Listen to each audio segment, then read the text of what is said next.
avançar o conteúdo demais.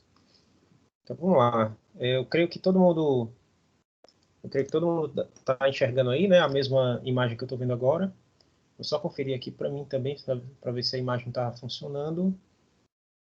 Aqui pelo celular. Hoje a aula, pessoal, ela vai se concentrar na parte do crescimento e na reprodução bacteriana. Mais propriamente na aula de hoje, a gente vai ver só a parte de crescimento e a parte de reprodução bacteriana a gente vai ver na próxima aula. Eu creio que nas próximas 2 aulas a gente vai tomar um certo tempo para que a gente possa discutir toda a questão da reprodução bacteriana, que talvez seja um dos pontos mais importantes para a gente discutir, a questão de como é a questão da velocidade com que uma bactéria ela se reproduz, a questão de resistência bacteriana, eventualmente a gente vai falar aqui de alguns antibióticos, né? Eu queria trazer para vocês também um pouco sobre a história dos antibióticos, para que a gente possa falar um pouco. Então vamos lá, né? Então nessa aula como um todo, né, nós vamos ver o crescimento, um pouco de metabolismo. Essa parte de metabolismo, pessoal, ela se confunde um pouco com a parte que nós vamos ver mais para frente em bioquímica, certo? De forma que eu vou fazer alguns comentários sobre metabolismo, todavia a parte propriamente de metabolismo a gente já está vendo lá na bioquímica. Então eu vou dar um apanhado geral, dando um contexto no caso das bactérias.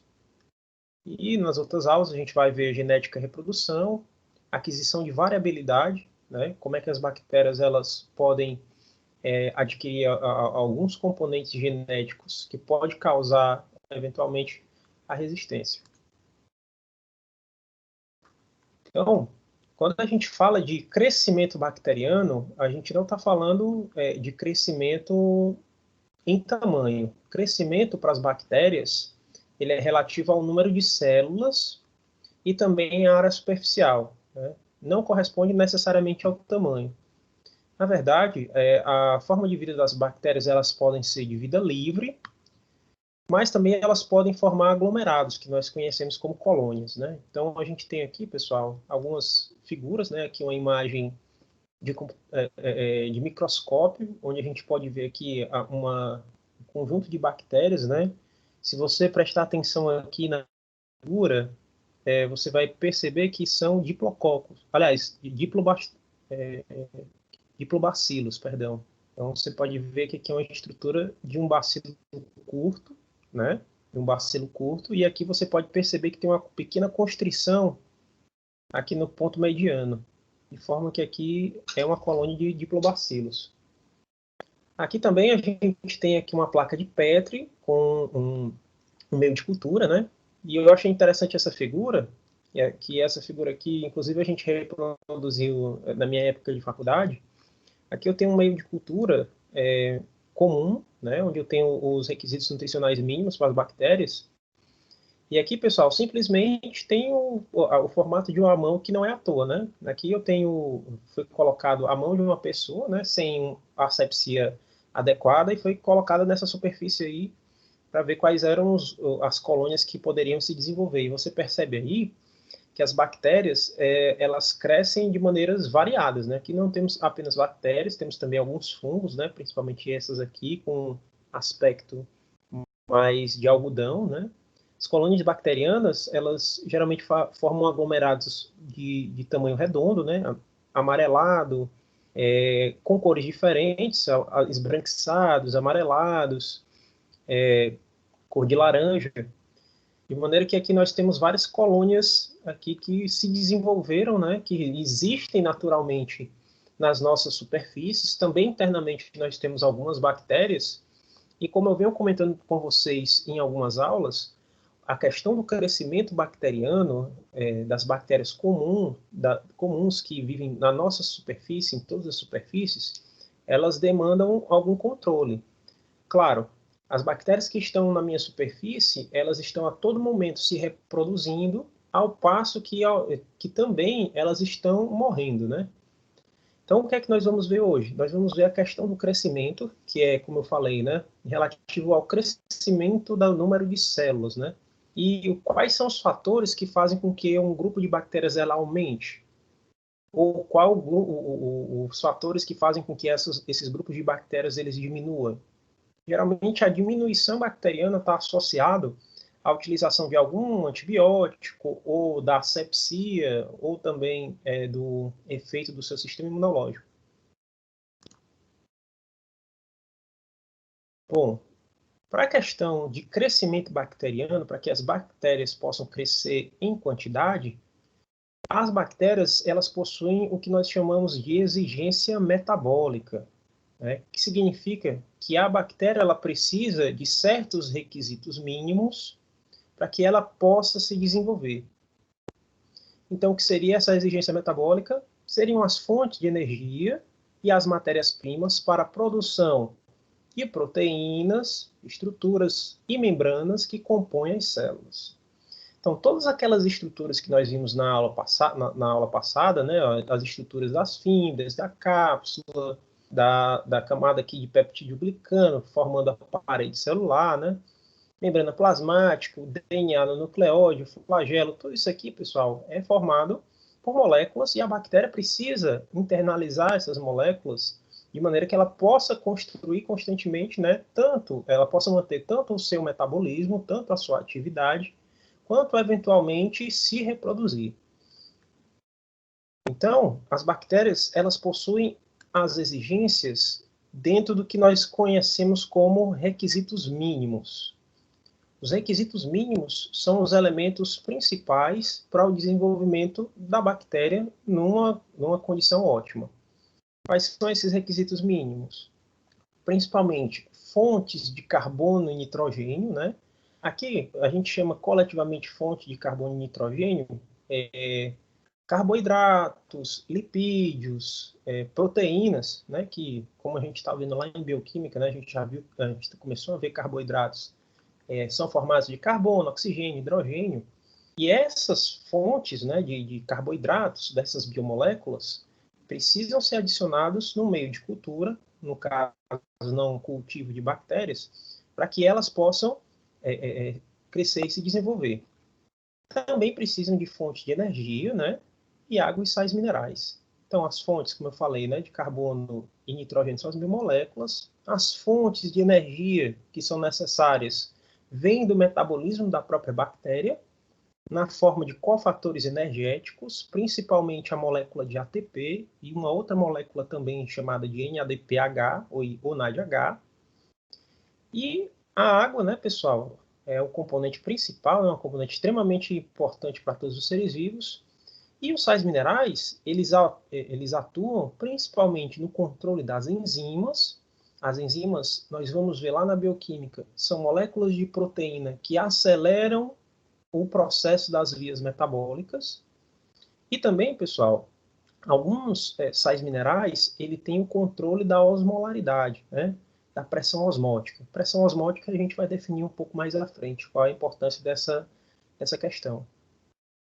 Então, dito isso, pessoal, as bactérias, elas precisam desses requisitos mínimos, né? Claro, tem algumas bactérias que esses requisitos mínimos vão ser um pouco mais ampliados. Tem bactérias que vão precisar de mais fontes de carbono e nitrogênio, ou seja, mais biomoléculas. Tem outras que vão precisar fazer mais energia, tem outras que não vão precisar de tanta energia. E as bactérias, elas podem ser classificadas, uma das formas de classificação, né, na verdade, classificação de bactérias tem várias, né? E quanto à exigência nutricional, né, nós temos dois tipos principais, que são as bactérias prototróficas e as bactérias auxotróficas.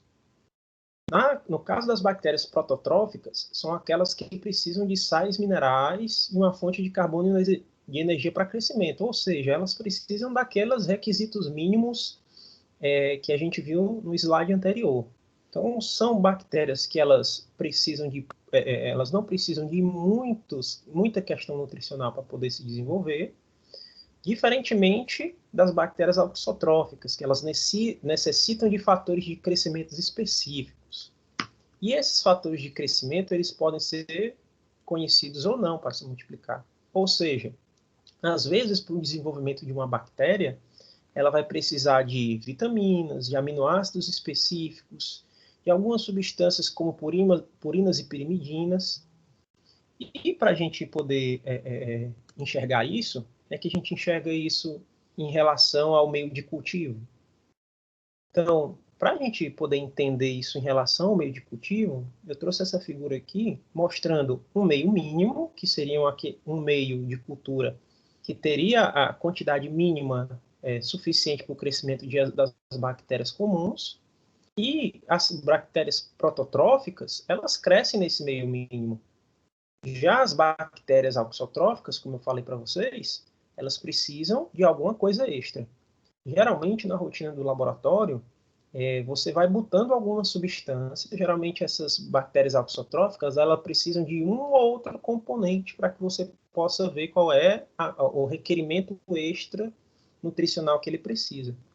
Então, por exemplo, né, aqui no meio mínimo, essa bactéria aqui, ela cresce, já essa outra não. Já se você adicionar o aminoácido arginina, como aqui no meio mínimo não tem problema, né, para esse tipo de bactéria, mas para essa outra, ó, olha, observe, você observa aqui que você já tem um crescimento bacteriano, mostrando que esse aminoácido é um aminoácido requerente para que essa bactéria aqui possa se desenvolver. Pessoal, eu vou pedir uma pequena licença para vocês, porque tem alguém que está pedindo para entrar. Só um minutinho, tá? Marilene Araújo. Marilene tá sempre com um probleminha, né, para entrar. Vamos lá, só um momentinho, pessoal. Araújo Nascimento. Aqui.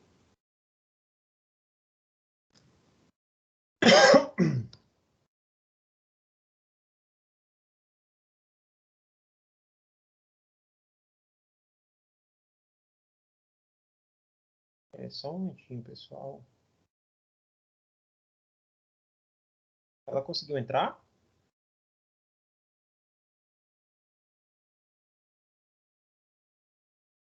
Vou fazer assim, eu vou mandar pelo WhatsApp. Deixa eu abrir aqui.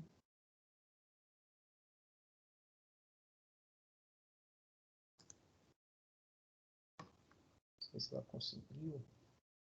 Acho que não. Vou mandar de novo.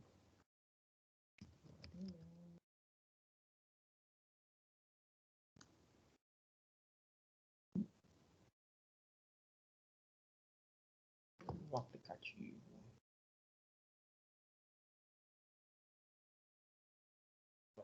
Um pouquinho. Vai demorar só um pouquinho. Eu tenho que abrir aqui no navegador, eu tenho que deixar isso aberto, porque que ajuda. Vou mandar o link para ela no WhatsApp. Deixa eu ver se tem condição de eu pegar pelo celular.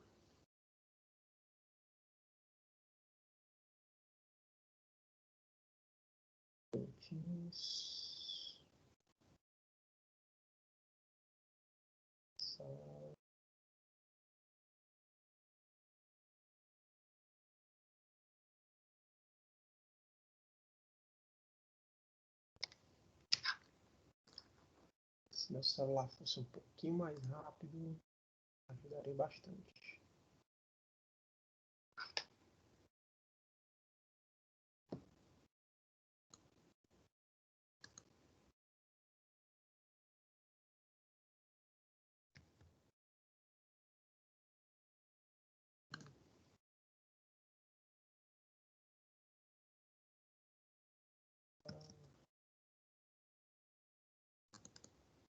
Clique duplo.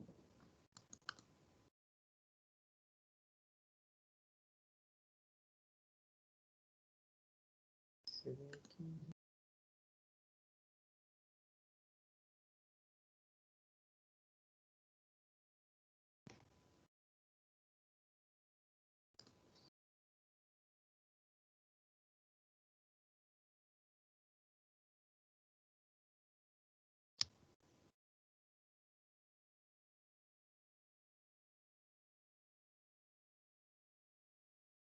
Falta só abrir aqui no meu navegador.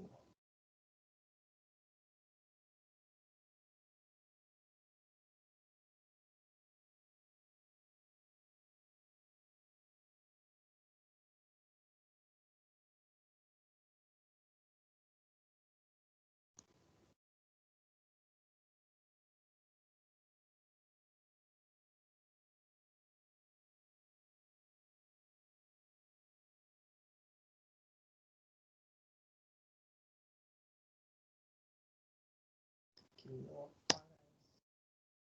não aparece. Tá, de outra forma aqui.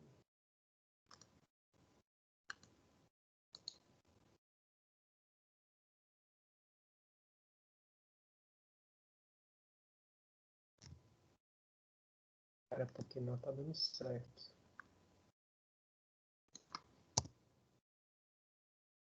Tem que ver aqui uma outra forma. Poder pegar este link.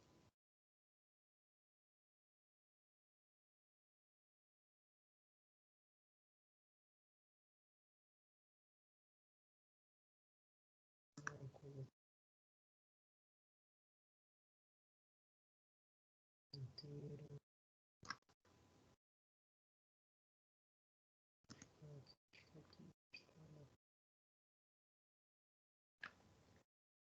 Galera, é o seguinte, vou pedir desculpas para a Marilene, porque eu acho que eu não vou conseguir, tá? Tô tentando aqui passar para ela. Na vez passada, eu acho que para algum de vocês eu consegui fazer a chamada pelo aplicativo. Aí eu acho que ela não tá encontrando lá a chamada não, tá, pessoal? Tô mandando aqui, que é como eu posso fazer, né? Eu procuro pelo nome. Eu procuro pelo nome e clico no nome. Aí, em teoria, no aplicativo da pessoa, vai receber a chamada, né? Só que aqui eu não estou conseguindo. Quando eu copio quando eu faço a cópia no navegador, pelo WhatsApp, não aparece nada. Só aparece uma mensagem que não diz nada. Gente, ó, eu vou pedir desculpas. Peçam desculpas aí a Marilene, tá? Mas eu tenho que prosseguir a aula, tá? Eu vou ver isso aqui, como é que eu faço depois para mandar um link direto. Porque eu não estou conseguindo não. Deixa eu só fazer mais um teste. Teste ter que deixar alguém fora. Aqui. Talvez aqui consiga.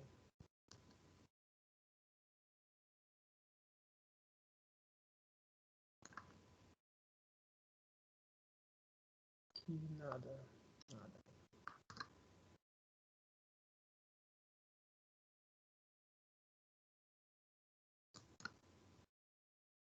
Professor, a Gabi botou um link lá no grupo para ela entrar. Eu acho que dá para ela entrar agora. Tá tentando? Quando ela entrar, você me diz, por favor. Eu estou tentando aqui, não estou conseguindo não, sinceramente. Não estou vendo nenhuma opção para poder botar ela para dentro. Bom, pessoal, se ela não conseguir, peçam desculpas a ela, tá? Mas eu vou prosseguir aqui a aula. Tinha terminado aqui, pessoal, de falar, né, sobre a diferença dos indivíduos prototróficos e auxotróficos. E a gente viu aqui nesse caso, né, que esse indivíduo aqui, ele precisa desse aminoácido arginina para que possa se desenvolver. A arginina para esse indivíduo aqui, que já crescia no meio mínimo, não fez a menor diferença, tá? Esse outro aminoácido aqui, pessoal, a lisina, não fez diferença também para esse indivíduo aqui, todavia fez diferença para esse, mostrando que, nesse caso, a arginina é o elemento que faz a diferença para esse indivíduo aqui em específico. Para outros indivíduos auxotróficos, às vezes vai ser necessária a lisina. Então, na pesquisa microbiológica, muitas vezes você faz a pesquisa do micro-organismo, por exemplo, imaginando uma doença nova de uma bactéria que você acha que está causando aquela doença. Então, você faz esse meio mínimo e adiciona vários elementos que historicamente já se sabe que podem desenvolver o crescimento bacteriano, como os aminoácidos arginina, lisina, metionina e outros aminoácidos. Bom, as bactérias elas também podem variar de acordo com a questão da tolerância ao gás oxigênio. O gás oxigênio ele é uma questão importante, pessoal, porque o gás oxigênio ele está envolvido com o fenômeno da respiração. O fenômeno da respiração, a grosso modo, ele é extremamente importante para quase todos os indivíduos no nosso planeta. Ou seja, é só você pegar, você supre a sua fonte de gás oxigênio, se você tapar aqui o seu nariz, com o passar do tempo, você vai notar que você vai ficar fraco. Justamente porque você parando com a fonte de oxigênio, você para com a questão da respiração celular, e assim você para de produzir energia. Já tem algumas bactérias que elas não suportam a presença do oxigênio. Então, para ela produzir energia, ela se vale de outra estratégia, de outro componente, para que ela possa produzir a sua energia. Então, quanto à presença do gás oxigênio, nós temos aquelas bactérias que são chamadas de anaeróbias, também conhecidas como anaeróbios obrigatórios ou anaeróbios estritos, ou seja, essas não podem nem ver o gás oxigênio. Nós temos as bactérias que são aeróbias obrigatórias, ou seja, elas necessitam da questão do oxigênio para poder sobreviver. Nós temos as bactérias que são aeróbias facultativas. Qual é o desenvolvimento dela aqui? Elas funcionam tanto na presença do gás oxigênio, mas se por algum motivo o gás oxigênio falta, elas também são capazes de fazer energia de maneira anaeróbia. Por isso a palavra facultativa. Temos também aqueles que são microaerófilos, aqueles que vivem em quantidade, vivem até na presença de oxigênio, mas o oxigênio, se ele for demais, se ele for uma quantidade de oxigênio a mais, ele acaba morrendo. Então, eles precisam de pequenas quantidades de oxigênio, por isso o prefixo micro, né? Pequeno. E tem aquelas bactérias que também são aerotolerantes, ou seja, dependendo da condição, elas podem tolerar, todavia, por pouco tempo. Aqui eu trouxe nessa figura para a gente observar como na pesquisa do laboratório nós identificamos cada tipo de bactéria, né? Então aqui eu tenho um tubo de ensaio, que dentro desse tubo de ensaio eu tenho um meio de cultura, né?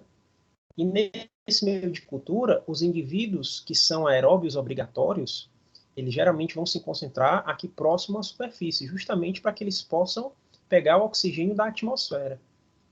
Já as bactérias que são anaeróbias obrigatórias, elas sempre vão se concentrar o mais longe daqui da superfície, justamente para que elas não tenham contato com o oxigênio.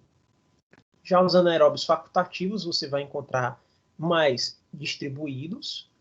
Só a gente deve observar, né, que você percebe uma pequena concentração maior aqui próximo à superfície, porque a estratégia aeróbia, ela geralmente gera mais energia do que a estratégia anaeróbia. As bactérias que fazem a estratégia com oxigênio, elas produzem mais energia.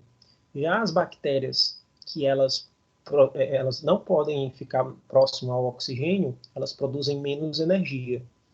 Então, as bactérias anaeróbias facultativas, elas sempre vão dar preferência de estar mais próxima à superfície. Todavia, elas ainda conseguem se desenvolver mais longe do oxigênio. Os microaerófilos, você percebe que eles não estão bem concentrados aqui na superfície do tubo de ensaio, ou seja, estão uma distância segura para não se expor muito à questão do oxigênio. E os anaeróbios aerotolerantes, eles conseguem se distribuir quase que igualitariamente em todo o tubo de ensaio. Então, na pesquisa de fato, né, quando a gente está trabalhando com bactérias dentro de um laboratório de microbiologia, nós temos que observar essas condições aqui das bactérias enquanto nós cultivamos essas bactérias. Um requisito, pessoal, também de crescimento, né, uma parte importante para o crescimento de uma bactéria, está relacionado com a temperatura. Em relação à temperatura, nós temos 3 tipos de bactérias, que são as bactérias ditas psicrófilas ou psicrófilos, certo? Que elas resistem a baixas temperaturas. E existem as bactérias chamadas de mesofílicas ou mesófilos, e elas sobrevivem num ambiente moderado. E existem as termofílicas, também chamadas de termófilos, né, que aí já apresentam a questão do seu desenvolvimento em temperaturas altas. Claro que quando você diz temperatura alta e baixo, esse termo ele é um pouco relativo. Quando a gente chama atenção para esse tipo de bactéria, a gente tem que ver qual é o seu crescimento ótimo. Não quer dizer que, por exemplo, aqui eu tenho as bactérias mesofílicas, que são as principais bactérias causadoras de doenças na espécie humana, porque elas vivem numa faixa de crescimento próximo, né, da nossa temperatura corporal, aqui perto de 35,5 a 37,5, nossa temperatura corporal. Essas bactérias que causam doenças na gente, elas são de origem mesofílica, né? Todavia, quando a gente trata uma bactéria como psicrófila, a gente está falando, na verdade, do seu crescimento ótimo. Que aqui nessa figura nós temos a temperatura em função da velocidade de crescimento. Então, por exemplo, uma bactéria psicrófila, a aproximadamente aqui 26, 27 graus, ela consegue crescer. Todavia, se você aproximar aqui por volta de 22, 21, 22 graus, seria o crescimento máximo, o crescimento ótimo dessa bactéria. Então, esses termos psicrófilos, mesófilos e termófilos, eles são relativos. Os mesófilos seriam aqueles que crescem, o seu crescimento ótimo seria na temperatura do nosso corpo. Então, apesar de eles viverem ainda a 50 graus, por exemplo, ou até 10 graus positivos, eles ainda assim, né, conseguem crescer, mas o seu crescimento ótimo seria aqui.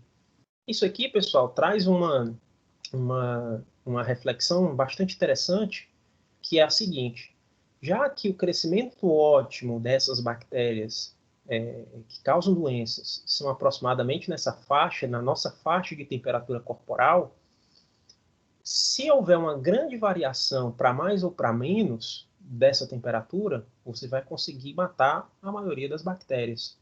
Ou seja, por exemplo, se você conseguir, de alguma maneira, estar no local a 60 graus Celsius, provavelmente essas bactérias elas vão morrer. Ou, por outro lado, se você estiver em algum local onde essa bactéria esteja a menos de 10 graus positivos, provavelmente essas bactérias também não vão se desenvolver tanto. Ou seja, a gente pode até imaginar, pessoal, que nas regiões mais quentes, próximas aos trópicos, que são as regiões onde nós vivemos, né? Nós vivemos próximo à linha do Equador, ou seja, regiões mais quentes, onde não é incomum você encontrar 30 até 40 graus em algumas regiões, são as regiões onde você encontra mais doenças. Então, epidemiologicamente, para bactérias, as regiões mais quentes, elas são extremamente importantes para você ter um controle microbiano maior. A Maria Clara pergunta: essas temperaturas se referem somente ao corpo humano ou também ao ambiente? Não, aqui são crescimento, Maria Clara, em qualquer ambiente. Na verdade, aqui eu tenho crescimento ótimo em laboratório, né, em condições adequadas. Você imagina que essas bactérias aqui são cultivadas dentro de nutrientes, se elas precisam ou não.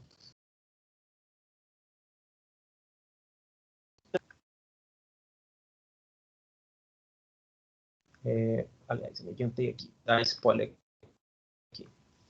Deu para entender, Maria Clara? Então, aqui não é a temperatura do nosso corpo, não, tá? Se eu chegasse a 100 graus Celsius, pelo amor de Deus, eu tava fervendo, literalmente.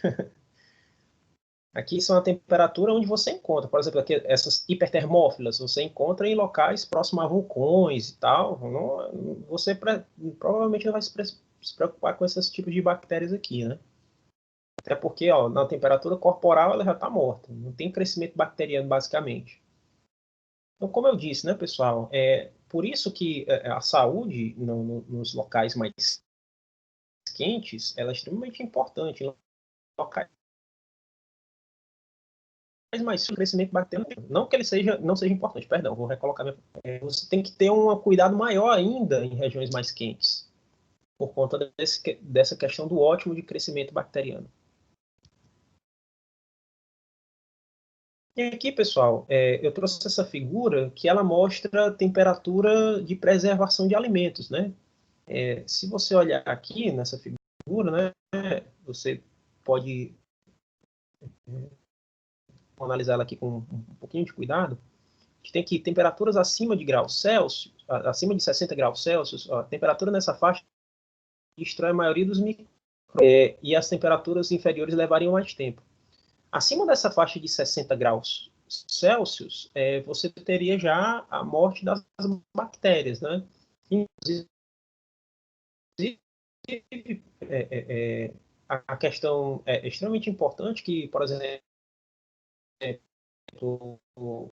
os alimentos eles sejam fervidos, que eles sejam águas, assim, eles possam matar a maioria das bactérias. Isso não quer dizer que, por exemplo, se você conseguir, inclusive, em alguns locais onde você não tem saneamento básico, qual é a estratégia que o pessoal utiliza para poder purificar a água? Em alguns... Ah, tá travando, né? Espera aí. Melhorou agora, pessoal? Melhorou agora o meu áudio ou ainda está travando?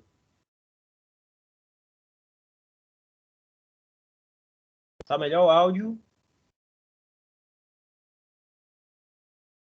Quando é coletivo assim, pessoal, é bom falar. Eu vou fazer o seguinte, eu vou desligar e ligar meu áudio.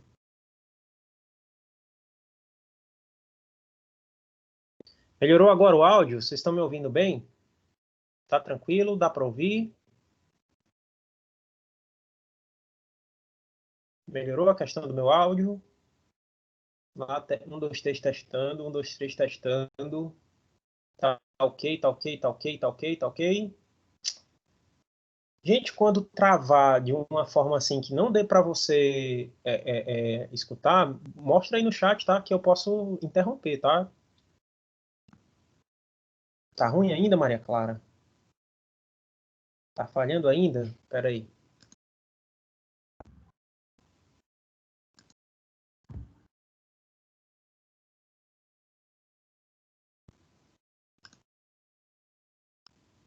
Um momentinho.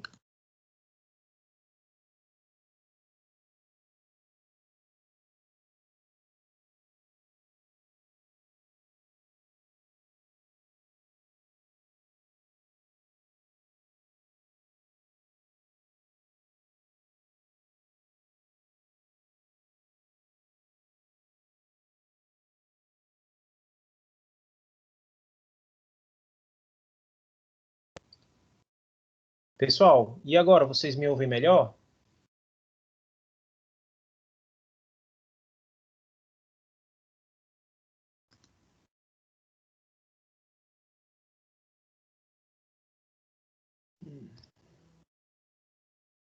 Melhorou agora? Show de bola. Então, por favor, quando vocês perceberem aí que o áudio ficou ruim, por favor, me interrompam. Eu vou continuar a minha aula. Lá. Vou voltar um pouquinho, certo? Só para dizer o que eu estava comentando. Eu estava comentando, pessoal, sobre esse gráfico aqui, né? Que mostra aqui a temperatura em graus Celsius, né? Que tem Fahrenheit, mas é porque eu tirei de um livro que ele tem os autores americanos, eles colocam a escala Fahrenheit, certo? Que é utilizado lá nos Estados Unidos. Mas, só um momento. Beleza, beleza. Então vamos lá. Então aqui, pessoal, numa temperatura acima de 60 graus Celsius, você já consegue matar a maioria das bactérias. E eu estava dizendo que em locais onde você não tem a estratégia de poder matar as bactérias com... Às vezes tem interior que não tem fogão, não tem fogo, o fogo é mais difícil, né? Você tem que esperar fazer carvão e tal. O pessoal tem uma estratégia de utilizar o quê? De botar a água durante 2 ou 3 dias no sol intenso.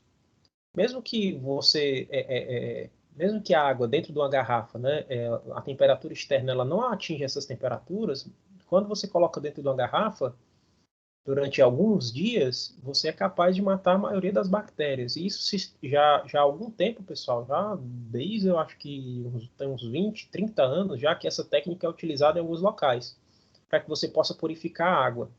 Você deixa ela dentro de uma garrafa, 2, 3 dias no telhado. Se você já foi ao interior e já viu isso, com certeza você agora sabe qual é o motivo. E existe uma faixa, pessoal, aqui, ó, entre 50 e 60 graus Celsius, né, que é uma faixa de crescimento bacteriano ainda lento, né? Você tem um crescimento bacteriano, porém é muito pequeno. Já nessa temperatura aqui, ó, entre 50 e até menos 20, menos 15 graus Celsius, você tem o crescimento da maioria das bactérias, né? Algumas que podem produzir toxinas. Onde é que a gente pode aplicar essa questão aqui da temperatura dos alimentos para o nosso controle biológico? Onde é que tem uma questão importante aqui? Tem uma questão importante, pessoal, dessa faixa de temperatura na questão do armazenamento de alimentos, né? Nós sabemos que, apesar de você, por exemplo, guardar um alimento na geladeira, com o passar do tempo, se você não utilizar ele logo, lá você vai desenvolver colônias de bactérias, já que os alimentos servem como fonte de alimentos propriamente para as bactérias, né? Só que aqui, pessoal, essa figura ela traz um detalhe interessante. Que detalhe é esse? Esse detalhe aqui, pessoal, é o efeito da quantidade de alimento em relação à velocidade de resfriamento e sua probabilidade de deterioração num refrigerador. Perdão. Então aqui, pessoal, os refrigeradores, né, a parte de baixo, pelo menos, do refrigerador, ele varia aqui por volta, né, quase de 0 graus Celsius. Né? Fica mais ou menos 5 até 8 graus Celsius a parte de baixo do refrigerador, né? Onde geralmente a gente guarda comida. Não estou falando do freezer, né? Na parte de cima, onde congela.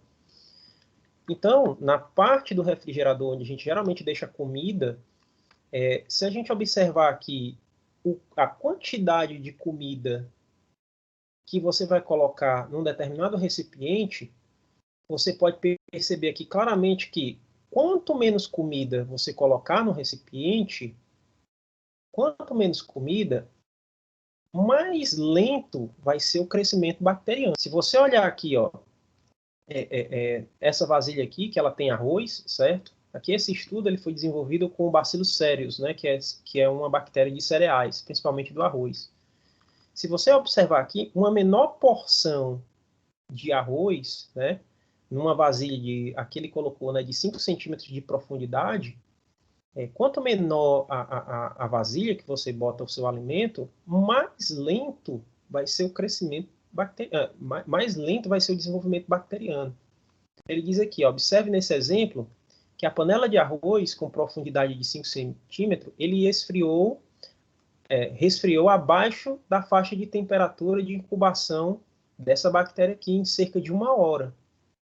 Então, ó, a panela, ela eventualmente fica quente, né? Aqui ela está a 70 graus Celsius. E como quando você coloca na geladeira, vai diminuindo a temperatura, né?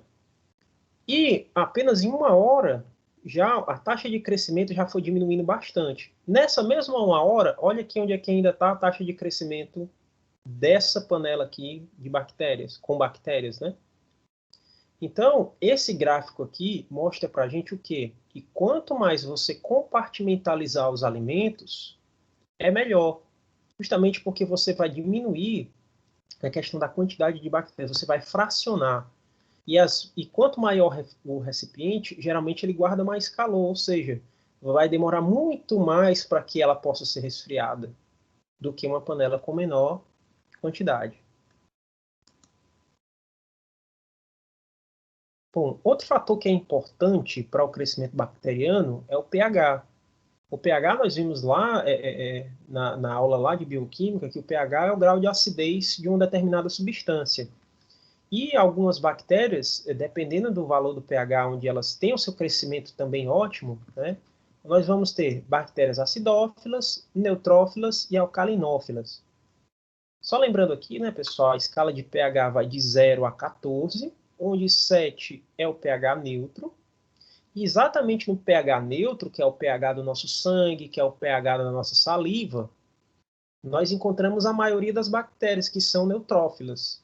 Então, a maioria das bactérias que são causadoras de doenças, elas são neutrófilas. Veja que existe aí, pessoal, uma correlação, né, positiva em relação à bactéria ser causadora de doença e o seu pH, ou seja, elas já estão adaptadas às nossas condições de vida.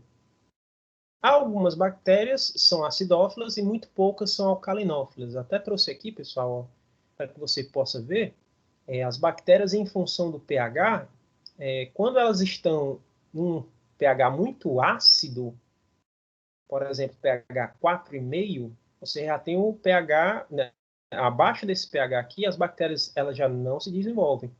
Por exemplo, na cozinha você pode utilizar algumas substâncias que elas têm um pH mais baixo, mais ácido. Por exemplo, o ácido acético, que no caso é o vinagre, você pode colocar na sua comida, porque esse ácido acético ele vai ajudar a diminuir esse crescimento bacteriano, certo?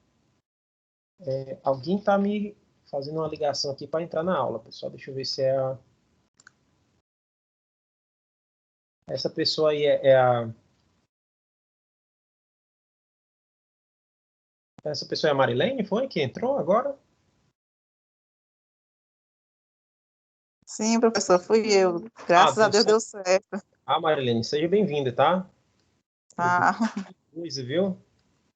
Mas graças a Deus deu certo. Então vamos continuar. Lembrando que a aula está sendo gravada, viu? Então o que você perdeu, você vai pegar depois. Tá certo, professor. Obrigada.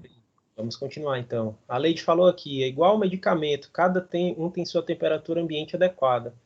Gente, assim, uma coisa importante de dizer é que sempre tudo vai ter uma questão adequada, né? Então, um armazenamento de um medicamento, armazenamento de um determinado alimento, né? A gente sabe que os alimentos que eles são enlatados, né? Eles têm uma tendência a durar mais. Tanto pela questão de você não ter o contato com oxigênio, né? Isso é importante. Os alimentos enlatados, depois de enlatados, eles não têm contato com oxigênio. Ou seja, eles têm uma tendência a durar mais do que um alimento fresco. Né? Ou um alimento congelado, ele tem uma tendência a durar mais do que um alimento na temperatura ambiente. Até, muita gente, né, quando vai fazer uma feira e tal, dá a preferência de comprar um frango mais fresco, né, para poder fazer na hora. Caso você vá, não, vou comprar um frango aqui para semana ou para durar 10 dias, se você for comprar em quantidade, dê preferência de você pegar um frango já congelado, né? Apesar de que a gente sabe que o frango congelado geralmente tem vem mais água, né? Parte do peso dele é água, mas você tem uma garantia de que ali você vai ter uma diminuição do crescimento bacteriano. Lembrando, pessoal, que quando a gente fala assim, determinado crescimento bacteriano e tal, as bactérias vão aumentar. Nem sempre as bactérias que aumentam são bactérias prejudiciais, não, tá, pessoal? Algumas bactérias, a gente pode dizer que elas são até benéficas. Obviamente que você não vai deixar se estragar, né, o alimento para poder consumir. Mas a gente tendo um controle mínimo, né, tanto de temperatura, de pH, de outras questões que a gente vai ver aqui mais para frente, você já pode ter você pode se alimentar sem muito risco, né? Digamos assim. Então, como eu estava dizendo, em relação ao pH, né? Se você colocar alguma substância ácida, por exemplo, se você come alguma coisa com ácido acético, o nosso vinagre, né? O vinagre ajuda a matar certas bactérias. É importante também fazer parte da nossa dieta. Uma parte importante também, pessoal, relativa ao crescimento bacteriano, é o que nós chamamos de pressão osmótica. O que seria essa pressão osmótica? A pressão osmótica ela é definida como a força de movimentação da água para dentro e para fora da célula. Então, dependendo da concentração de solutos fora e dentro da célula, essa bactéria ela pode funcionar ou não. Ou seja, vai ter momentos, sobre algumas circunstâncias, que essa bactéria ela vai estar na sua condição adequada, que é essa que nós estamos vendo aqui. E, dependendo da condição, também as bactérias elas podem estar no que nós chamamos de plasmólise ou célula plasmolizada. Isso aqui tem a ver, pessoal, com o ambiente externo da bactéria. Como assim, professor? Vamos ver aqui de uma maneira prática.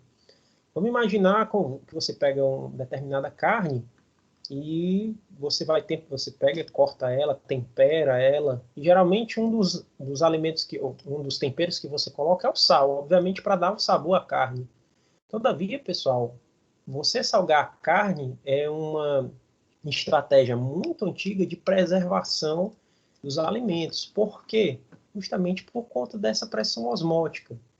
O que é que acontece, pessoal? Quando a carne ela está antes de temperar, assim quando você corta, lá na superfície de todos os alimentos, de tudo no planeta, você vai encontrar algumas bactérias. Óbvio que daqui a pouco você vai cozinhar aquela carne e você vai matar todas as bactérias.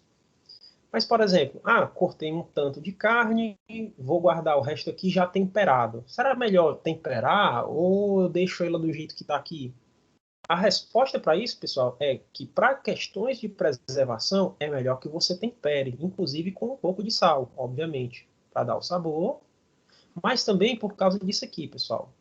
Quando a bactéria, quando você tem, principalmente no interior, justamente, você faz uns cortezinhos na carne para que as bactérias que estão mais internalizadas elas possam também morrer, né? Então, por exemplo, quando a carne ela ainda não está temperada, a bactéria ela está normal, né? Dependendo se você deixar muito tempo fora, vai haver algum crescimento bacteriano, né? E nós dizemos, pessoal, que como a bactéria ela está adaptada já àquela superfície da carne, nós dizemos que ela está no meio chamado de isotônico, onde as concentrações externa e interna dos sais, concentração externa aqui, no caso a carne, e a concentração interna dos sais da própria bactéria são iguais, são semelhantes. Todavia, quando você adiciona sal, o meio externo vai ter uma concentração de sal muito maior do que a concentração de sal interna da bactéria. Qual é a consequência para isso para a bactéria? A bactéria, como tem o lado externo mais cheio de sal, ela vai começar a perder água para compensar essa quantidade excessiva de sal, justamente para solubilizar esse sal. Quando ela coloca a água para fora da célula, ela fica plasmolizada. E a atividade da bactéria é drasticamente reduzida. Ou seja, no meio isotônico, onde ainda você não tem, onde a bactéria ela ainda está adequada à condição da carne, no nosso exemplo, ela está em equilíbrio com a carne, digamos assim. Quando você coloca um meio hipertônico, ou seja, quando você coloca o sal, a concentração do sal interno é maior do que o interno. Então, há a saída de água e a bactéria deixa de ter o seu crescimento aumentado. O crescimento dela fica reduzido. Então, essa estratégia aí, pessoal, é uma das estratégias mais infalíveis, fora, como nós já vimos, né? pH, temperatura, são extremamente importantes na hora da preparação dos alimentos e é uma coisa que a gente tem que se preocupar sempre, né? Então, continuando aqui. Quanto à tolerância aos sais, né? As bactérias, elas são de 4 tipos, né? Tem as bactérias não halofíticas, né? Ou não halófilas, que elas não necessitam de sal para tolerar a presença do meio, né? Onde ela tem o crescimento dela, ó, o crescimento dela é reduzido. A não halofílica está aqui, essa aqui, exatamente. A não halofílica, ela com um pouquinho de sal, vejam aqui, o percentual de sal em relação à taxa de crescimento. Então, só com um pouquinho de sal, ela já morre. Como, por exemplo, as bactérias que são comuns do nosso trato gastrointestinal e são bactérias aqui que pode causar algumas questões como colite, como diarreia, né? Já algumas bactérias, elas não necessitam de sal, mas toleram na presença do meio, né? Elas não precisam do sal para o crescimento e elas toleram uma certa quantidade em excesso, digamos assim. Como, por exemplo, Staphylococcus aureus, né? Então, veja aqui. A partir desse aqui, ela tem um crescimento ótimo. E a partir disso, se você acrescentar mais sal, ela vai diminuindo a sua atividade. Já existem algumas bactérias chamadas de halofíticas ou halófilas, que elas necessitam de sal em uma concentração moderada. Nesse caso, a bactéria, para ela ter um pouco mais de sal, é extremamente importante, né? Como essa aqui, que é do mesmo gênero do cólera. Nesse caso, pessoal, aqui ela tem um crescimento ótimo, né? E a preparação de alimentos onde esses indivíduos aqui elas podem se desenvolver são preparações de alimentos onde você tem pouco sal. Então, você tem pouco sal, né? Então, você não vai ter um crescimento bacteriano grande. E nós temos as bactérias halófilas extremas, né? Que elas, sim, precisam de sal e, inclusive, elas gostam muito de sal. Só que essas bactérias aqui, elas não, geralmente não causam doenças para os seres humanos. Em relação ao crescimento quanto à fonte de energia, pessoal, nós temos dois tipos principais de bactérias. Então, as bactérias elas vão precisar de quê? De energia, né, para poder se desenvolver. Então, quanto à fonte de energia, nós temos dois tipos de bactérias. As bactérias fototróficas, aquelas que vão fazer a sua energia a partir da energia da luz solar. Essas bactérias aqui, elas geralmente não são causadoras de doenças. As bactérias causadoras de doenças, elas são aquelas chamadas de quimiotróficas, ou seja, que elas vão precisar captar do meio o seu alimento. E esse meio é o quê? Pode ser uma fruta, uma verdura, uma carne, pode ser a sua superfície de pele. Ou seja, ela precisa de algum outro indivíduo que forneça alimento para ela. E nós temos, pessoal, quanto à fonte de carbono, né, que essas bactérias quimiotróficas, elas ainda podem ser quimioheterotróficas, ou seja, elas pegam compostos orgânicos dos seres vivos, compostos orgânicos já prontos, ou então eles captam do ambiente o CO2. No caso da gente aqui, para a gente, as principais bactérias causadoras de doenças são essas quimioheterotróficas, certo?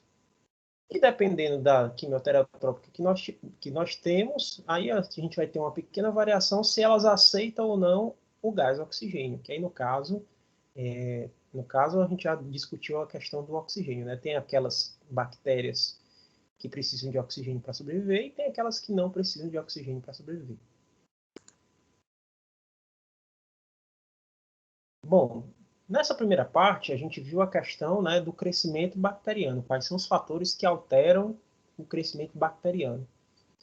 Nessa parte final, pessoal, eu vou falar com vocês sobre o metabolismo. A gente viu na aula de bioquímica, e só lembrando, né, a aula de bioquímica já está lá no meu canal do YouTube, já deixei o link para vocês lá no grupo do WhatsApp, certo? E nós vimos na nossa aula de bioquímica um pouco do que seria o metabolismo. O metabolismo é um conjunto de reações químicas que envolvem a construção, né, que nós chamamos de catabolismo, que é a construção de moléculas, ou a destruição de moléculas, que no caso é o anabolismo, né, para a geração de energia e outros intermediários metabólicos. Nesse caso, pessoal, as bactérias elas vão se aproveitar de proteínas, de açúcares e de lipídios para poder fazer a sua energia, certo? Então, as bactérias elas também vão fazer algumas reações químicas internas para que elas possam fazer a sua energia. Por exemplo, as proteínas elas são compostas por aminoácidos. Os polissacarídeos, que nós vamos ver na próxima aula de bioquímica, são feitos dos monossacarídeos, que a gente começou a ver na nossa aula de bioquímica, né, na aula passada. Já os lipídios são formados por glicerol e ácidos graxos. Então, as bactérias elas captam essas biomoléculas do ambiente para produzir energia através de um conjunto de reações químicas, né? E esse conjunto de reações químicas, que tem a origem nessas biomoléculas, vão produzir energia principalmente na forma da molécula de ATP, adenosina trifosfato, e de NADH, que aqui é a nicotinamina adenina dinucleotídeo. Nossa, professor, que nomes feios, né? Nomes grandes, nomes diferentes. Mas essas duas moléculas, ATP e NADH, essas moléculas aqui, elas é que vão dar energia para o nosso corpo. durante essas reações químicas, durante essas reações aqui, né, elas vão servir para quê? Para produzir ATP e NADH. Nós temos, pessoal, que essas reações químicas, elas vão partir... Perdão, pessoal, só um momentinho. Só um momentinho aqui. Sim, voltando. Então, voltando, pessoal. Então, essas substâncias, elas vão entrar dentro do metabolismo das bactérias, e o conjunto de reações para a produção dessa energia, elas se concentram de duas formas, né? Que são as reações anaeróbicas, ou seja, reações que não vão necessitar de oxigênio. Essas reações, elas vão servir para as bactérias anaeróbicas, para que essas bactérias produzam sua energia na forma de ATP e NADH, certo? Principalmente de ATP, certo? Quando a gente fala de energia. E as bactérias aeróbias, as microaerófilas, né, que nós vimos lá atrás, elas vão se utilizar tanto das reações anaeróbias quanto das próprias reações aeróbicas. As bactérias que usam o oxigênio, elas fazem as duas reações, as anaeróbias e as aeróbias. Já as bactérias que fazem, que não podem estar na presença de oxigênio, elas só fazem esse tipo de reação aqui. Qual é a consequência disso? A consequência é que as bactérias anaeróbias, elas só vão ter uma estratégia para a produção de energia, enquanto as bactérias aeróbias, elas vão ter as duas estratégias, tanto dessas reações aqui, quanto dessas reações aqui. Note que também no final aqui das reações aeróbias, também eu vou ter a formação de ATP. Então, eu vou ter a formação de ATP aqui e formação de ATP aqui. Ou seja, resumindo, aqui, pessoal, eu vou ter duas possibilidades de fabricação de ATP, enquanto nesse caso aqui eu só vou ter uma possibilidade de fabricação de ATP. Essas reações, pessoal, nós vamos ver mais propriamente lá na nossa disciplina de bioquímica, certo? Aqui no caso, né, a glicólise, né, para a formação do piruvato, depois da formação do piruvato tem acetil-CoA, e depois o ciclo do ácido dos tricarboxílicos, também conhecido como o ciclo de Krebs. Isso aqui a gente vai ver na disciplina de bioquímica, certo? Então aqui é só para mostrar para vocês como é que as bactérias elas produzem a sua energia. Essa parte aqui não era nem para estar aqui, enfim. As bactérias, pessoal, que elas fazem reações anaeróbias, além da produção de ATP, esse piruvato, essa molécula de piruvato, ela pode ser convertida em outras substâncias, através do fenômeno chamado de fermentação. Então, as bactérias, elas são dotadas, além do fenômeno, né, das reações anaeróbias, um dos produtos da reação anaeróbia, na verdade, é o metabolismo fermentativo, né, que é característico de bactérias não aeróbias, né. Esse metabolismo fermentativo não requer oxigênio.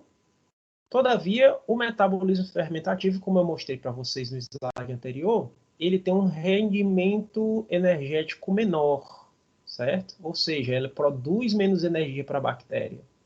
Claro, quando eu digo assim, professor, quer dizer que ela tem menos energia e ela vai morrer mais fácil? Não, ela já está adaptada a essa questão. Então, ela realmente só precisa de um pouco de energia, enquanto outra bactéria produz mais energia. Mas aqui, pessoal, a fermentação, ela é capaz de fazer alguns subprodutos de importância industrial, farmacêutica e alimentícia. Mas também alguns subprodutos podem ser tóxicos. Por exemplo, né, quando a bactéria ela produz o piruvato, através desse piruvato podem ser formadas diversas substâncias. Então, a bactéria ela tem condição de pegar o piruvato, utilizar a sua energia para a produção, por exemplo, do ácido lático. O ácido lático, pessoal, é um ácido que ele é capaz de converter, o ácido lático ele é um ácido capaz de fazer com que, por exemplo, o leite seja convertido em iogurte. Então, você coloca, por exemplo, algumas bactérias fermentativas no leite, né? Principalmente quando, não sei se vocês já fizeram essa experiência de fazer iogurte em casa, né? Você pega o iogurte natural tem bactérias fermentativas, você coloca no leite, e com o passar do tempo, essas bactérias fazem a fermentação e o leite ele fica pastoso, com um aspecto de iogurte, né? Por que, que o leite ele passa do líquido para aquele aspecto mais viscoso? Justamente porque essas bactérias vão fazer o metabolismo fermentativo da forma lática. Já outras bactérias, elas são utilizadas para formar o ácido acético, que é o vinagre. Ou seja, né, o nosso vinagre ele é feito através da atividade fermentativa de algumas bactérias, né, que promove a produção do ácido acético. Já outras bactérias, por exemplo, pessoal, elas fazem vários outros, como, por exemplo, o gás hidrogênio, o dióxido de carbono, o ácido fórmico, o ácido acético, o álcool, o nosso etanol. Por exemplo, algumas bactérias, pessoal, quando você tem uma infecção bacteriana de origem bacteriana que causa diarreia, né? Você percebe muito em alguns quadros de diarreia, a pessoa sente dor abdominal, né? E nada mais é que a formação de gás carbônico dentro do intestino. Aí esse gás carbônico, como um gás, ele expande, né? Ele expande as paredes do seu intestino e você sente aquela dor abdominal. Então, geralmente, acompanhado da diarreia, você pode sentir dor abdominal justamente por causa que essas bactérias elas começam a produzir o gás carbônico, né? Outras substâncias também, pessoal, como por exemplo o ácido butírico, né? Algumas acetonas. A acetona também é feita através desse metabolismo das bactérias. De maneira que a gente pode observar, pessoal, que vários produtos, através desse metabolismo fermentativo, são possíveis através desse fenômeno. E só para a gente ilustrar, pessoal, essa questão que eu acabei de falar da fermentação, né? Nós temos aqui, ó, o micro-organismo, né, que vai fazer a atividade fermentativa. Aqui o material que você coloca, ó, por exemplo, você pega esse Saccharomyces cerevisiae, né, que no caso é um fungo, né, não é uma bactéria, mas, por exemplo, se você pegar esse fungo aqui, que também é capaz de fazer a fermentação, se você colocar amido e açúcar, você vai ter a fermentação para a produção de cerveja e vinho, né? Já, por exemplo, a Cetobacter é uma bactéria que ela produz etanol, né? Aliás, que ela produz o vinagre. Então, você coloca etanol juntamente com essa bactéria e ela vai produzir o vinagre. Já, por exemplo, aqui as bactérias dos lactobacilos, se você colocar no leite, né? Você vai poder produzir queijo, iogurte. Esse tipo de lactobacilo aqui, né? Quando você coloca alguns grãos, né? Principalmente os grãos de trigo, né, e açúcar, você vai ter o quê? O pão de centeio. Então, essas bactérias são utilizadas comercialmente já há muito, muito tempo para que você possa ter produtos de uso comercial.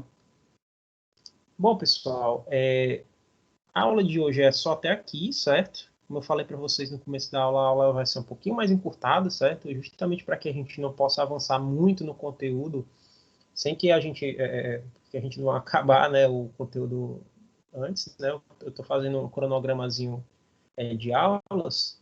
Então a aula ela vai ficar por aqui, certo? Hoje. Lembrando que na segunda-feira nós temos a nossa aula normal, certo? De anatomia. A nossa aula aqui de microbiologia volta para quarta-feira, né? E uma coisa que eu não sei se eu falei com vocês, pessoal, antes de terminar a aula, eu tenho que comentar uma coisa com vocês. Deixa eu só parar aqui a gravação. Pronto. Parar a gravação.